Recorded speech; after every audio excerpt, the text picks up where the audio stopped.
Vi har alltid haft ett gott förhåll av havsstående. Och folk arbetade för nägg samman. Och vi drömde som sagt att här var stadsfolkafunter, ena från mannen, som alltid betydde grilla nägg. Det fällt mig helt naturligt att det är här som vi ska vara. Och jag är inte öde bunden av att ta i funter så har vi en fund och han är så länge. Och ska jag lägga andra bättre så ordnar tingsne tåsa helt konkret om det ska fyrgänga funden. Allt annat, det är autonomsnack, det kan man tåsa om allt annat. Och ta i färden till den nästa funden och 3 och 4.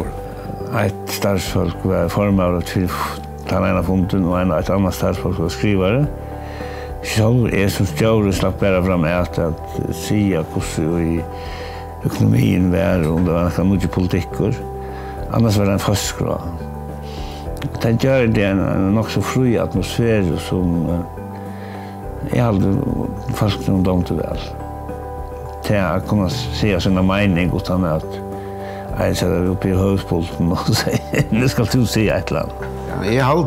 Jag halte som du säger börjar vi att vara uppmärksamma, fyllt jag väl vi. Det är väldigt gott att vita, alltså när du kommer in som lojare så kommer du in, du har en av sig vitan och du har av sig evner. Så det är att vara uppmärksamma på att det händer och att vara ödmjuker, det är alltid väldigt viktigt.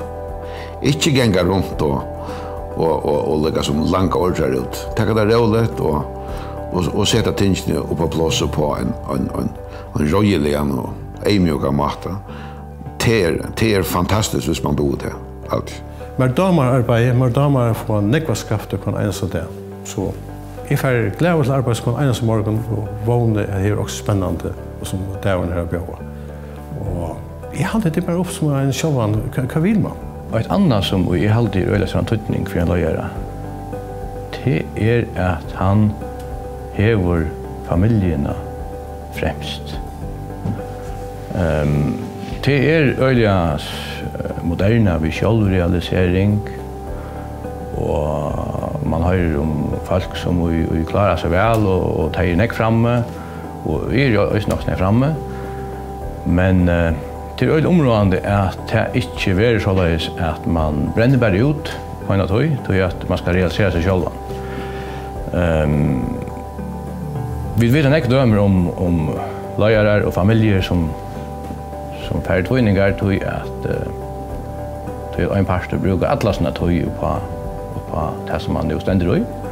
Så tog jeg alltid, og jeg kjenner meg også at det at vi til tøyer så kjennes det så spennende og rett at oppgaven skal avgrøyes og man skal uttakke hunden og døveren og skøyen og alt med himmel gjør.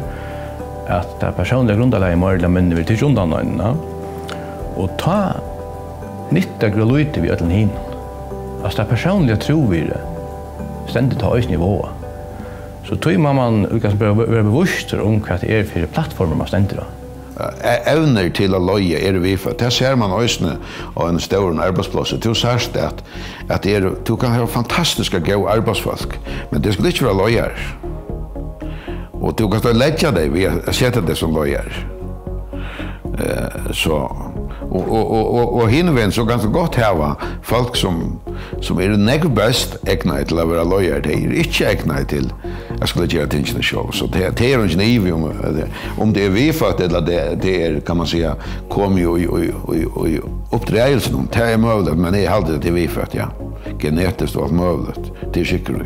Jag kan också säga att jag har mött öliga gåen lejaren och min starve, alltså bara i formen och annat som är väldigt yngst ganska. Det är själva hejas inte av att han förlagen som folken som är till daglig här utom som har några förlagar helt ner i hjörne som makta ofärdliga när ut det dagliga få samskipa en rikva tänkom. Ta vill ju nämnt Jan Jules. Han är nämligen en lejare utan nu kommer jag att på att här vi makt och tull. Han är en lejare som är då att få falska vissar 100%. Och han finns lugga som till Atlant han har haft för framman. Det är han klara att vara vi och framhållande vara vi och i köpen så det kvar. Papmoin, hans Abacka, som samövläggar och som klarar att ha en fasta trygg på att det parti ösne och trubbelantøyene, som en verksättare som prövar att med himmelgör, som tryggar och som tryggar inte. Ja. Det ösne det som väl avgörande för löslet det att det inte allt som lyckas. Och det inte för man får succé. Men det som monen hade en gammal löjare, det att han röjser sig åter till han fötter. Och klarar att gå vidare.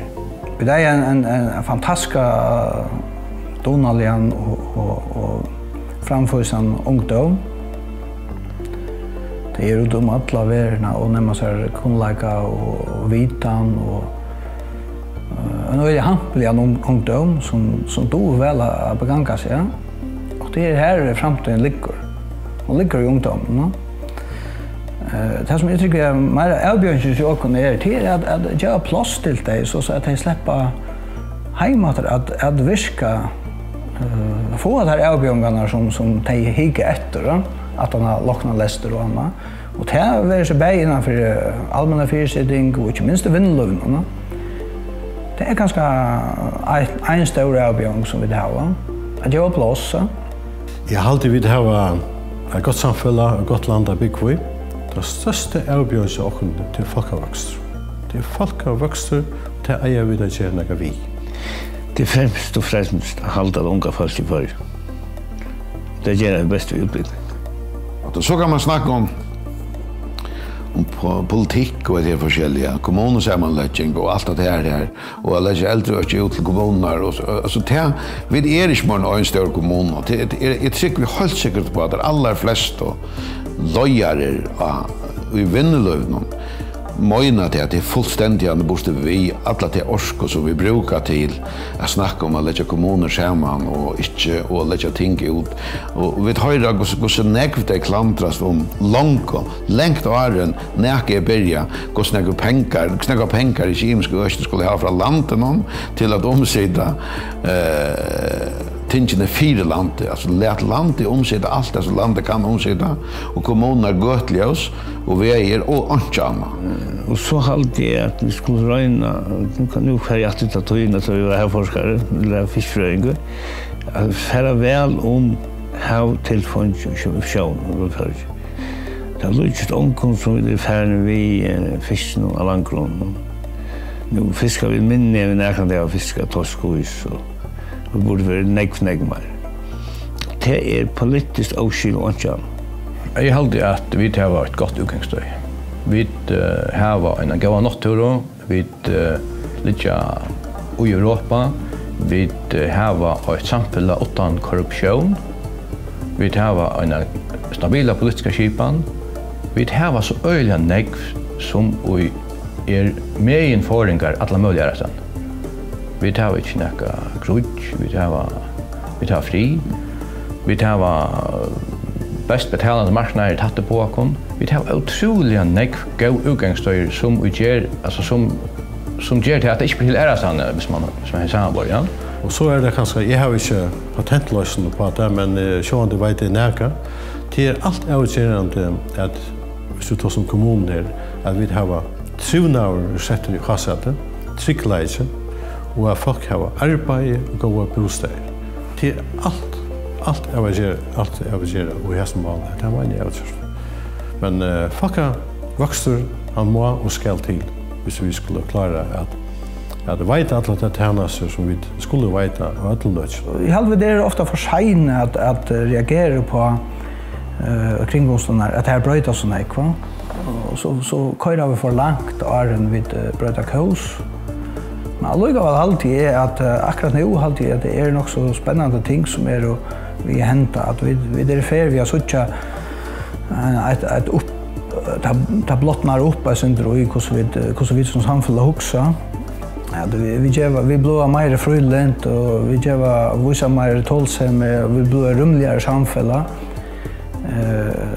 Det är ganska mer bara lökting till det centras, men det händer alla sen ute förska samhällena och så på ett tidspunkt så kommer det ner till. Det som jag hade till att vi som lojare i förska samhällen skulle sätta på en högmål. Vi skulle vara fokuserade och fokuserar på och kappingar 4 månader. Här som vi har näka som vi klarar bättre och resten. Så tycker vi att vi har öliga möjligheter till att komma långt.